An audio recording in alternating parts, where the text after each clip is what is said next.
Bull is finally freed. Yesterday we got the news that he's been traded to the Detroit Pistons. For those of you who consistently watch my channel, you know that I'm a huge fan of Bull. I'm really high on him. I really enjoy watching him play.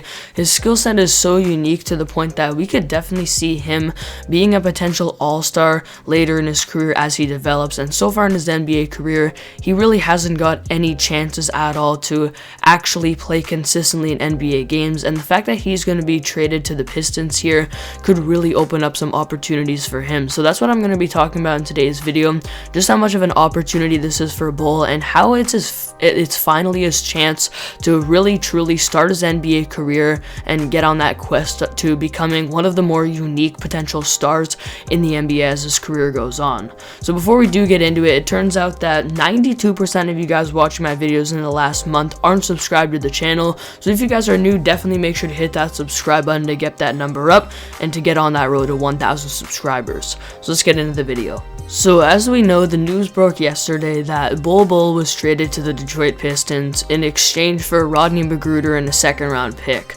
So what's really significant about this is, as we know, Bull has really not found a way to fit into the Denver Nuggets rotation with just how deep their rotation is, and even this year with the injuries on this team, he's found a little bit of playing time just really recently, but even a lot of the time, like some of these 10-day contract players are coming in and we're getting more playing time than him.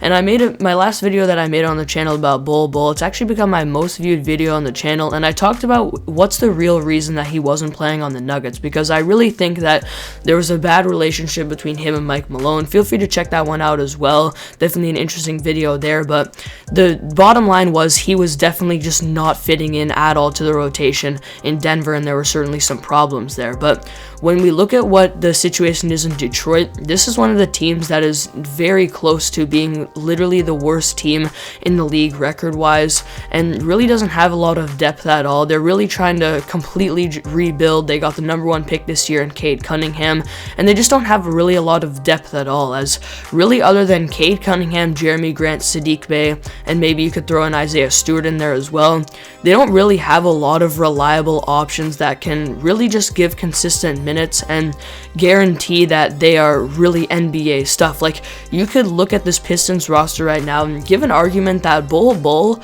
is already the 4th or 5th best player on this team in terms of talent, and he hasn't even got a really big chance in the NBA yet. So it's just really nice to see that there's definitely a spot for Bull on this roster. And what Adrian Wojnarowski even said in the tweet, I believe it was in the comments of his tweet breaking this news, that there's definitely going to be, it's confirmed that there's going to be a spot in the rotation for Bull to play and really get consistent minutes. And you could already see him potentially getting anywhere from 20 to 25 minutes per game, which is definitely a really big increase from what he's getting, obviously, as in the 2020 and 2021 season, he only got into a grand total of 32 games last season, and in those games only averaged 5 minutes per game. And so far this year, he's only got into 14 games and only averaging less than 6 minutes per game there as well. And we've seen an example last year too of a player on the Denver Nuggets who was a rookie in RJ Hampton, who was just starting to get a little bit of playing time in the NBA, but again, just because of the Nuggets' deep roster, he wasn't really able to fit in and get NBA experience. But when he was traded from the Nuggets to the Orlando Magic last season, who were obviously a tanking team with, at the time, definitely not a lot of depth, his minutes just completely skyrocketed. They almost tripled, as when he was with the Nuggets last season, he was only averaging 9.3 minutes per game. And then with the Orlando Magic last season, that went all the way up to averaging 25.2 minutes per game. So I could definitely see the same thing happening with Bull here. And why I really think it's his opportunity to break out is just purely because of how much talent he has and how he's going to get a lot of opportunities to really just handle the ball here with the Pistons. I mean, mean, I could definitely see him fitting into the starting rotation. Even if he's in that starting rotation, the ball is definitely going to be in the hands of guys like Cade Cunningham, Killian Hayes, Sadiq Bey, Jeremy Grant, all those guys a lot of the time, but he could definitely still fit into kind of a center role there, as they don't really have great depth at the center position right now, especially with Kelly Olynyk out. And I'm really interested to see like a pick and roll or pick and pop duo, for example, of Cade Cunningham and Bol Bol, or even with Killian Hayes, as both of these guys are two pretty good playmakers who are really getting more experience in the NBA right now, being the primary ball handler on a team and being good playmakers. And I think a duo like Cade and Bol could definitely continue to develop and get really good throughout the years if they are continuing to play together, and if Bol is able to re-sign with the Pistons in the offseason. Like, that could definitely be a very good duo there. I see him fitting in very well potentially as a center in the starting rotation. Like I said, pick and roll or pick and pop with the point guards, or playing a lot in the post, or even just being an off-ball floor spacer and showing his three-point shooting. And then an even better role that I think might be for Bol right now is if he's playing off of the bench, because even though the Pistons don't have great depth, Bol still really hasn't gotten experience in the NBA yet, and if he's thrown right into the starting rotation, that might not exactly be the best thing. But if he's playing off of the bench, not only could he get a lot of minutes at the center position, but he could definitely have a lot of opportunities to straight up just handle the ball and show all of his unique talent. I mean, this is a guy here who's 7'2" and can handle the ball like a guard, come off of screens and play really overall like a guard, and really create his own shot off the dribble, even on the perimeter, do things like take step back threes, create his own shot on the perimeter, operate in the mid-range area. He can really operate like a guard, especially if he's given the opportunity to be potentially the best player on the floor for a team, like he could be if he was with the Pistons second unit. So I'm just really interested to see what it's going to be like for Bol Bol here, and I really do think that it is his opportunity to break out. When we look at the two instances where we have actual bigger sample sizes from Bol Bol, where he's actually been able to get serious minutes, the first one is his college career with Oregon, where he was just an absolute beast. He was a fantastic post player, amazing three-point shooter. Unfortunately, he was only able to play 9 games, but he was an absolute force, showing really his overall unique skill set, and overall putting up 21 points per game on 56% from the field and 52% from 3, which is absolutely insane. It is college threes in a pretty small sample size, but still you can definitely see throughout his NBA career as well, he's a great three-point shooter. In college, having an overall 63.2% true shooting, and also averaging over 9 rebounds per game and almost 3 blocks per game, as defensively in college he was playing against worse competition, but he definitely did a great job there as well.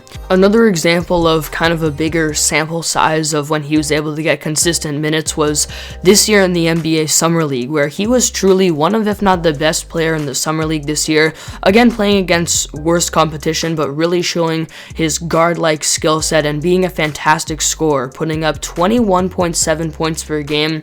Keeping in mind too that Summer League games are much shorter, so this is actually 29 points per 36 minutes, which is obviously absolutely insane. A 58.4% true shooting, which is definitely above the league average right now, and also shooting 40% from 3.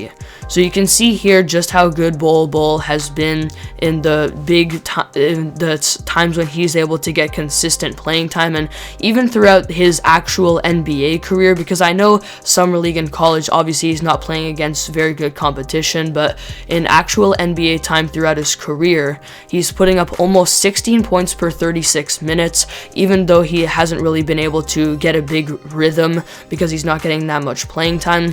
He's also put up about 7 rebounds per 36 minutes, 2 blocks per 36 minutes, and overall shooting almost 48% from the field and 38% from 3. So even though he hasn't been able to get that much playing time, Bol Bol has still at times definitely showed his unique skill set, and this is really only the start for him. I mean, these stats that I've talked about here, these are going to skyrocket once he's able to get development, once he's able to get consistent minutes in actual NBA games, which he's going to be able to get here with the Pistons. I mean, this is a guy who I've mentioned multiple times has guard-like skill sets, can shoot the 3 like a guard. He can play in the post very well and create a lot of mismatches too with that 7'2" height. and is also a decent playmaker for his size as well. Has a very unique overall offensive skill set, and also defensively, I mean, so far in the NBA, he hasn't really showed that he's a good defender. A lot of people think him as a defensive liability. I disagree with that, but what I'm really interested to see too is see his development defensively, because again here, he's not a great defender right now, especially when you do things like put him in the pick and roll, or if he gets a bad switch on the perimeter, he's definitely not coordinated enough to be a good perimeter defender right now, but he definitely has a lot of potential as a rim protector. I mean, he led the entire preseason this year in blocks with 3.7 per game and an insane 7.4 blocks per 36 minutes. A small sample size here, but really absolutely insane there as well. And I'm just so curious to see his development defensively, because once he starts to get consistent minutes, this is when we can start to see things like him really learning how to use his body the right way and learning how to be an effective NBA defensive anchor at the NBA level. And it's going to be interesting to see, because like I said, while he's not a good defender right now, he definitely has the potential to be. He can use his length to contest shots on the perimeter, be an effective defensive anchor maybe, and rim protector, and that's what I'm really curious to see from him as well once he gets consistent minutes for the Detroit Pistons. So there you have it. That's all of the analysis I've got for you guys in today's video. I'm so excited to really see the true first chapter in Bol Bol's NBA career. He has tons of potential with his amazingly unique skill set, and I'm so happy to see him potentially finally get an opportunity and really see that career start for him. So thank you guys for watching today's video. I hope you enjoyed. Be sure to comment down below your thoughts on this trade and your thoughts on Bol Bol starting his career, his true NBA career with the Detroit Pistons. Like I mentioned, be sure to subscribe if you're new, as I'm posting lots of NBA content right now. Thank you guys for watching, and I'll see you all next video.